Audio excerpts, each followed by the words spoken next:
ses officiers rwandais.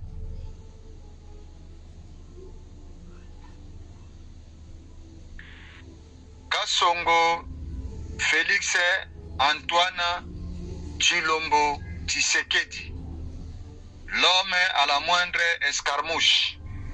Tintuntu Angwalma Perroquet, 0%, a passé 6 ans de cesser le feu avec les officiers rwandais infiltrés.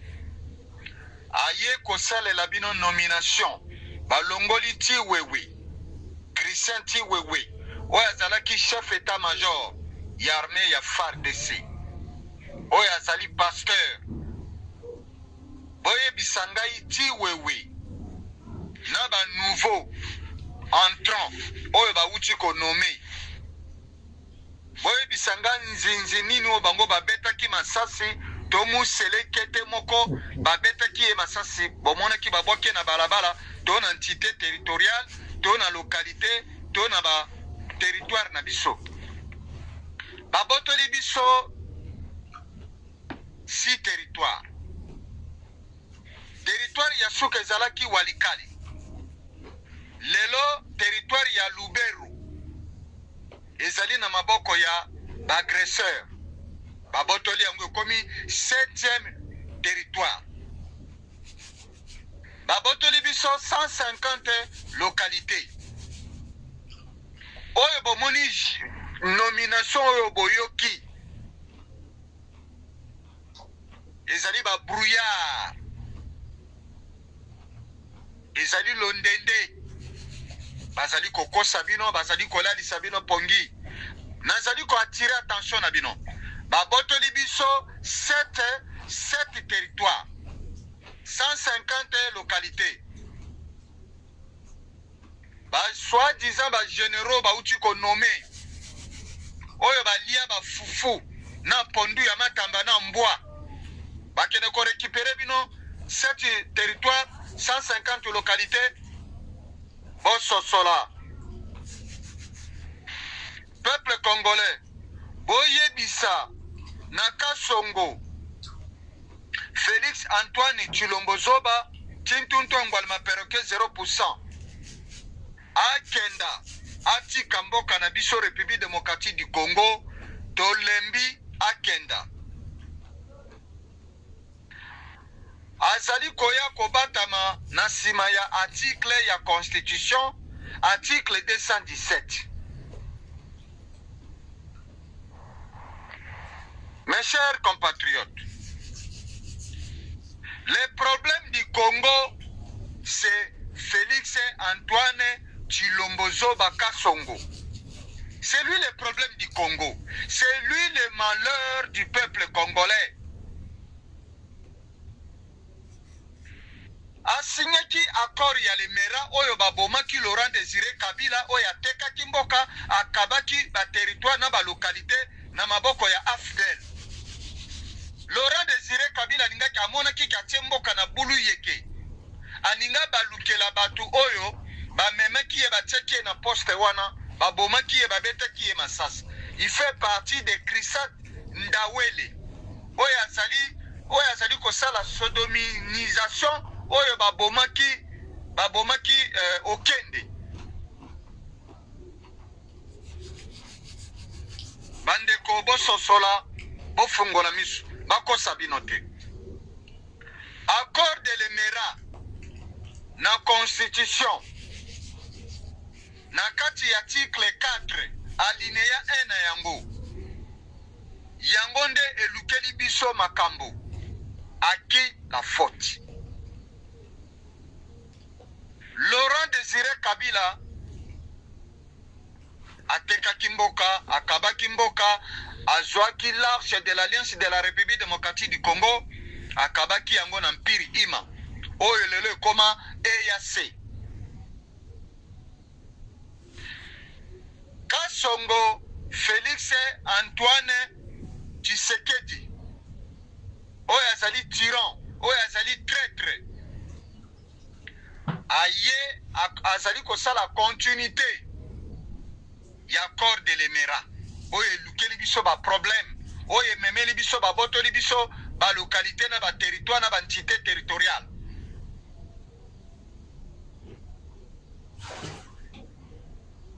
Kasongo Tshilombo Zoba 0%. Joseph Kabila Kabange, l'homme de l'arbre qui cache la forêt. Deuxième tiranaye, Kasongo Félix Antoine Tshilombo Zoba 0%. Azali Kosala continuité. Il y a Laurent Désiré Kabila, il y a article 4, il y a Constitution alinéa 1. Il y a accord de l'Émirat. C'est fini. C'est déjà trop tard. La République démocratique du Congo est devenue une république du démembrement. La République démocratique du Congo est devenue une république du démembrement. Les deuxièmes tyrans, traîtres, collabos, Kasongo, Félix Antoine, Tshilombo Tshisekedi, Perroquet, 0%, Tintuntun, Angwalema, Tifeba, a déjà accompli, officialisé la balkanisation de la République démocratique du Congo. Il a légalisé, endormi le peuple congolais par des mensonges et des fausses promesses. Il est passé directement en vitesse pour activer la légalisation de la balkanisation de nos territoires et de nos localités, en cédant à EAC et à son frère Kalonji, Paul Kagame. Question: pourquoi Minembwe est devenu un État dans un État? Quelle est la définition du mot démembré? Papa Mosakoli le guerrier Mboka Musika azali kotuna bino mutuna bo pesa ye définition ya mot démembré. Bokolela, triste réalité pour mon pays. À qui la faute? Les deuxièmes tyrans collabo Ndoki, traître de la nation, Kasongo, Félix Antoine Tshilombo, Tintuntun, l'homme à la moindre escarmouche. Eten illettré Bololé Zoba, Asila Koteka Kivu, Naba Nilotiki, Naba Tuti et les Banyarwanda. Les EAC contrôlent plus de 70% de nos terres agricoles avec la bénédiction des traîtres tyrans Kasongo, Félix Antoine Tshilombo Zoba, Tintuntun Angwalema Perroquet 0%, l'homme à la moindre escarmouche Tintuntun Angwalema Perroquet, traître de la nation. Mes chers compatriotes, totalement Tolembi passe. À mon avis, Papa Mosakoli le guerrier Mboka Musika, voici les trois choses arrivées à Kasongo, Antoine Félix Tshilombo Tshisekedi, Tintuntu Angwalema Perroquet 0%, escarmouche. Oser de changer la constitution. 1. L'espace Katanga ferait sécession. On ne peut pas se voiler la face. Les tensions sont au plus haut dans cet espace. Maman Marthe Kassalu Tshisekedi, elle est devenue Ndundu en utilisant des produits cosmétiques chimiques pour devenir de plus blanche que de blanc. Christian Tshisekedi, son frère biologique, et Thierry Tshisekedi, son frère biologique, sont devenus milliardaires en 7 ans.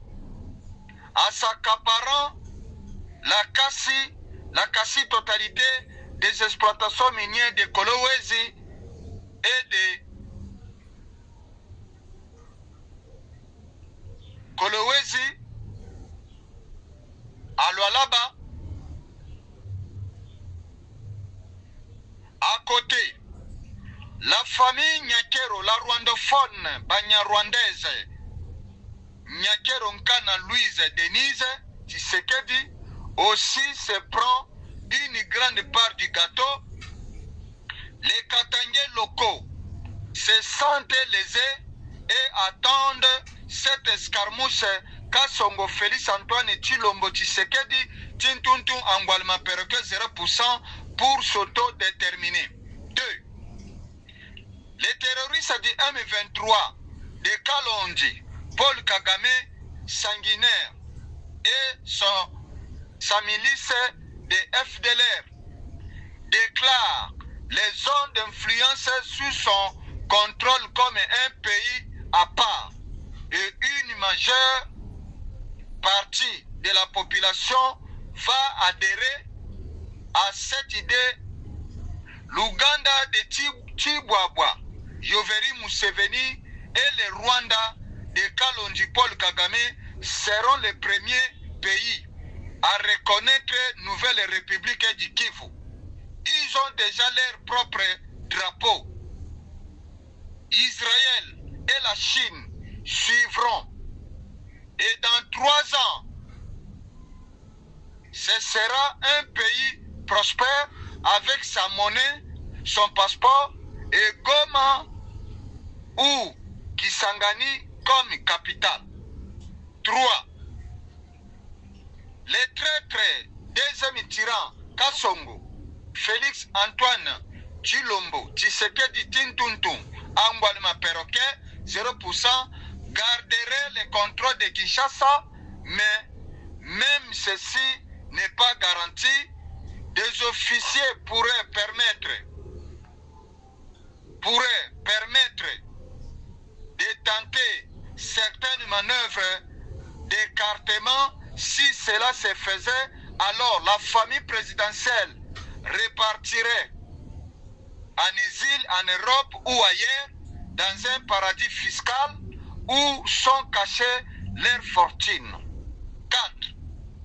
Pour votre information, les tyrans Kasongo Antoine Félix Antoine Tshilombo Zoba Tshisekedi Tintuntu Angwalma Perroquet 0% et Nyakero Nkana la rwandophone Louise Denise, les deux sont de la nationalité belge, détenus des passeports rouges belges de l'Union européenne. 5. Ou alors, les tyrans Kasongo Antoine Félix Tshilombo Tshisekedi Tintuntu Angwalma Perroquet 0% pourrait devenir un roi dans l'espace Kassai, un Moulopui. On aurait un pays éclaté. Mes chers compatriotes, Congolais et Congolaises, les 3 erreurs des tyrans Kasongo Félix Antoine Tshilombo Tshisekedi Tintuntu Angwalma Perroquet 0% face à son frère Kalonji Paul Kagame. 1. S'être rapproché de Kalonji Paul Kagame au premier mandat illégitime. 2. Kasongo Tshilombo Zoba 0% a commis l'erreur stratégique de chercher un rapprochement avec son frère Kalonji Paul Kagame dès le début de son mandat illégitime en voulant prôner une approche apaisante. Il a lavé l'image de son frère Kalonji Paul Kagame, allant jusqu'à déclarer qu'il était inutile de le qualifier de méchant. Or, ce qui fait la force d'un leader, sa capacité à maintenir une part d'imprévisibilité. Les tyrans, traîtres, collabos, Kasongo, Félix Antoine Tshilombo Tshisekedi, Tshilombo Zoba 0%, a oublié une vérité essentielle. Son frère Kalonji Paul Kagame, sanguinaire agresseur de la République démocratique du Congo, n'est pas un politicien classique. C'est un sanguinaire agresseur occupant. Un sanguinaire agresseur ne respecte que par la voie des forces.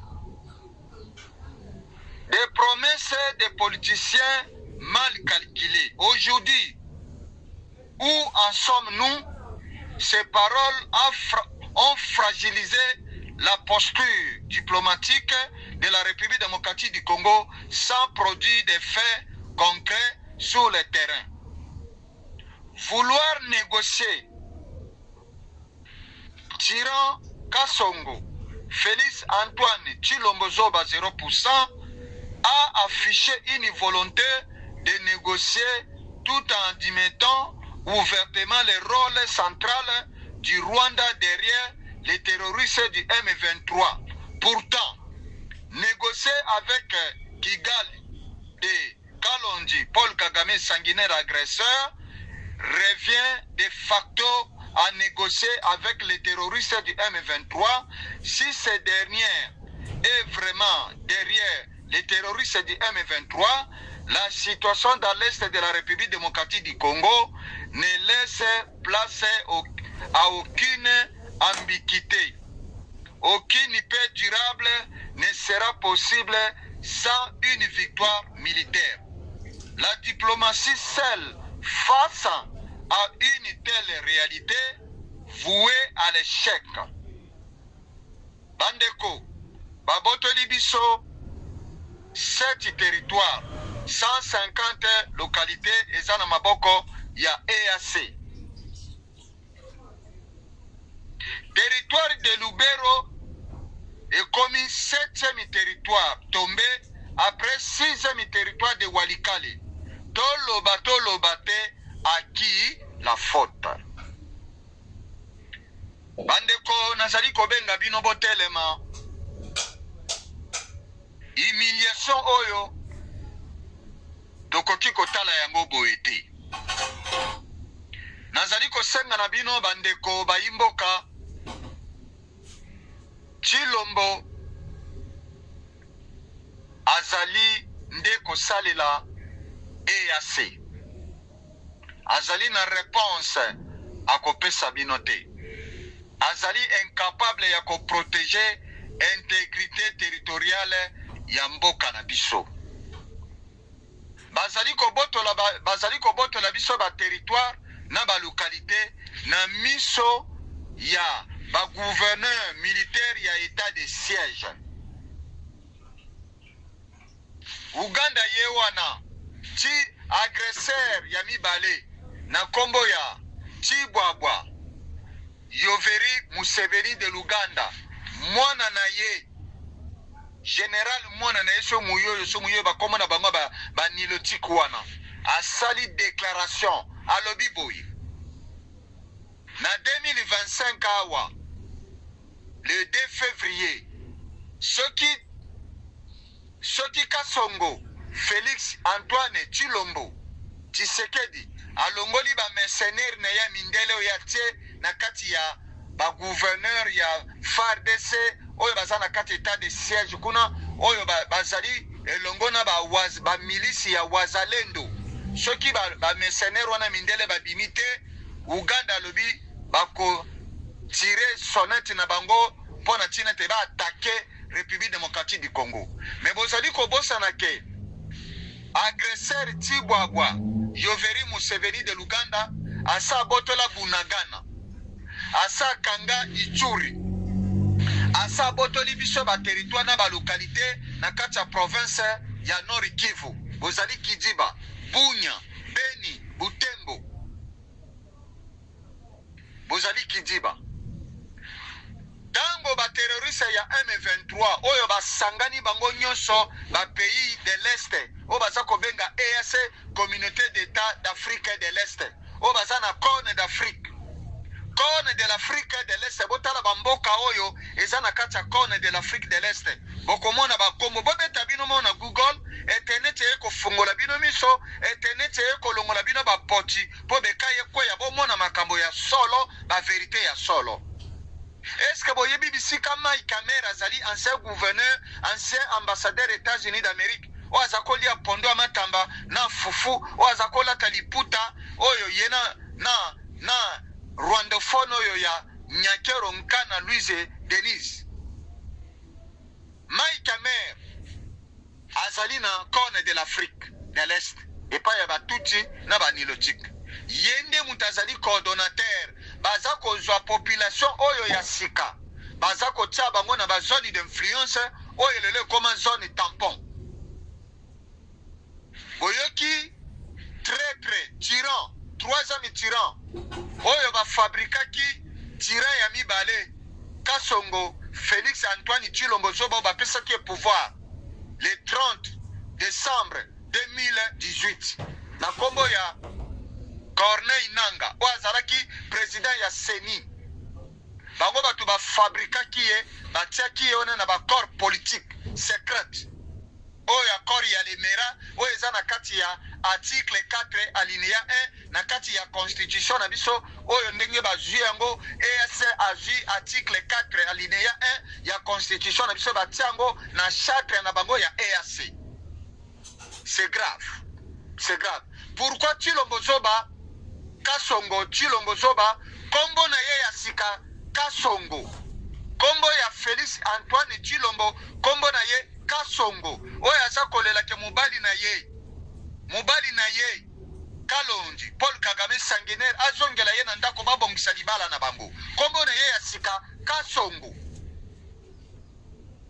a signé l'accord na kati ya article 4 ya constitution alinéa 1 yango mona za koya kolali Sabino Pongi na article 217. Article 217 ya constitution eza article bayaki nango pona panafricanisme ba pays nyonso Afrique bazali na kati ya sotangi na article 217 ona komona yango eza za na ba constitution ya ba pays wana bako Sabino te yango mona ninga kima na lombango ayeko changer ba militaire ayeko nommer ba general ya ba general ya sikana na FARDC wana na lombango pamba te alinga longola état de siège po ya kima mbango na article 220 ya constitution na article 219 po ya leka asala changement ya constitution. Bozala déjà bien informé. Boyebi bien que état de siège ya tiaki babotoli combien de territoires dans la localité. Pona nini Minembwe est devenu un état dans un état. Nazali kotuna bino. Nazali kotuna bino. Général oya sokipaka na bakulu na kuna na kamwa na kansese.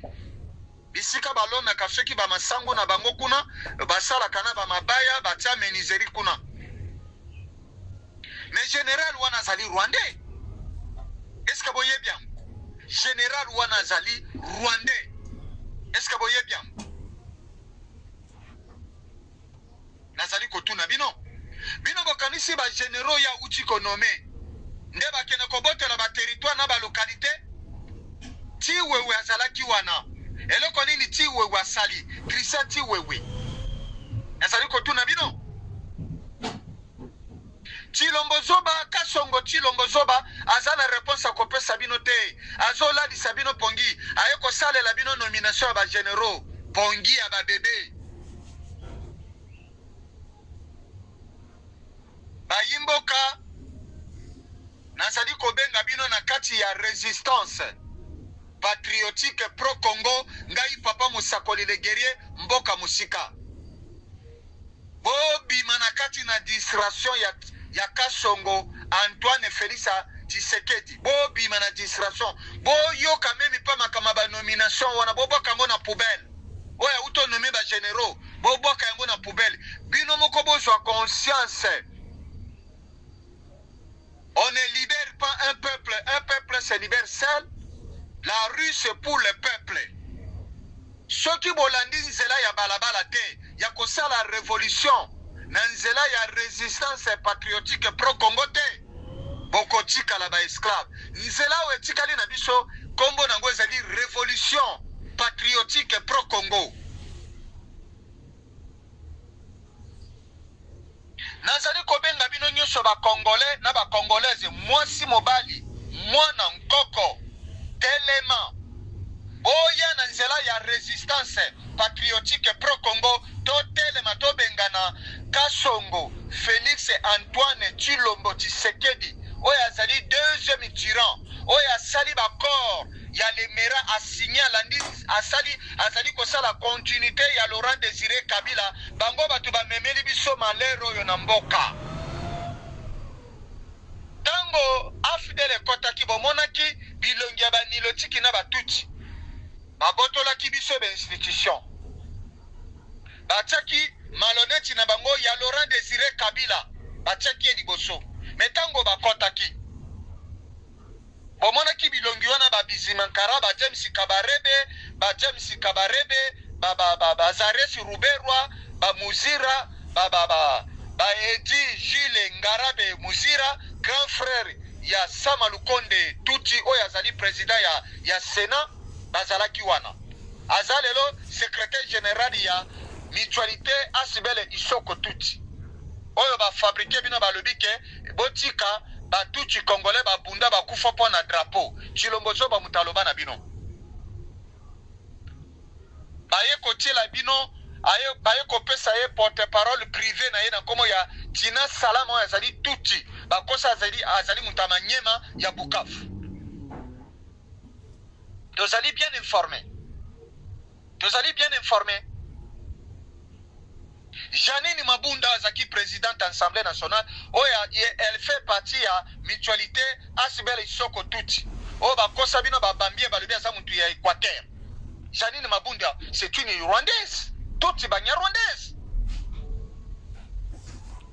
bandeko gouvernement oyo ya sika ya simiwa rwandophone wana ya Tuti wana gouvernement wana majorité na yango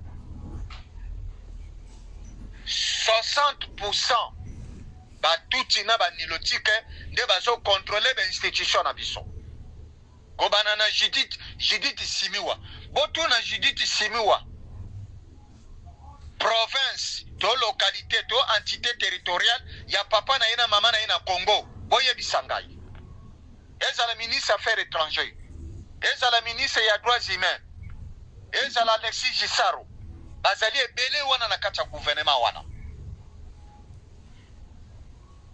nazali kotuna bino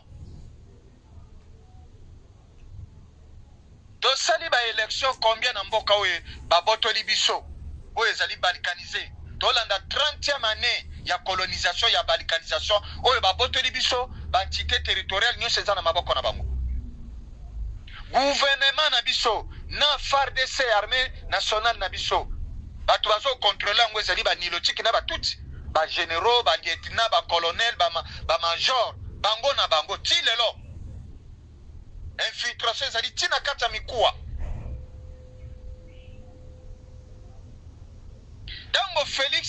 tango Kasongo Félix Antoine Tshilombozo bazwi tuti oyo ya Christophe Nyakero oyo ya chanja kombo azwa ya chaye chef na maison civile na présidence azwi John Nyakero anommé ambassadeur à Congo na Kenya azwi Jeannette Nyakero abotana Vitali Kamere bana nef anommé ambassadrice à Congo na Ghana eza trahison te naza kotuna bino ezali trahison te na kati ya IDPS wana bana oyo bazali de terre et du sang bakoko batanga bakelasi ba université bakoko nommé bango ba ambassadeur te ba diplomate te ka batiaka batuti na ba nilotique mais mes chers compatriotes bona miso komona to bozana miso komona te